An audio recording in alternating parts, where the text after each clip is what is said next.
ሁለት አይነት ሰዎች አሉ። ሰነፍ የሚባልና ጠንካራ ብረት እንደኔ የሆነ ሰው መሀል ላይ መሆን አይቻልም።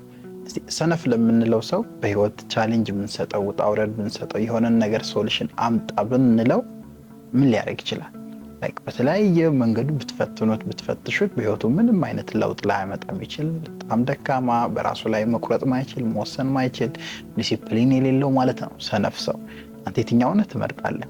ሃርድ ወይም ጠንካራ ብረት ማለት ደግሞ ህይወት የተመቻቸለት ማለት አይደለም፣ ግን ህይወቱ ላይ በጣም ብዙ ቻሌንጅ፣ ብዙ ፈተና፣ የቤተሰብ የገቢ ፈተና፣ የመንግስት ፈተና፣ የሪሌሽንሺፕ ፈተና እየገጠመው ያንን ለማሸነፍ እየሰራ ያለ በሂደት ደግሞ እያሸነፈ ራሱን ወደ ከፍታው የሚወስድ ሰው ነው ሃርድ ወይም ጠንካራ ወይም ብረት የምንለው። እኛ ሊቅነት ስንል ሁለቱን ሰዎች ማይንድ ሴት ማስተካከል ነው። ሰነፍ የሚባል ሰው ከወጠነ በእርግጠኝነት ሊቅነቱ ላይ ሃርድ የሚባለው ታፍ የሚባለው ሜንታሊቲ ላይ መምጣት ይችላል። አንተ የትኛው ሰው ነህ? ኮሜንት ላይ አሳውቀኝ። አካውንት ነኝ።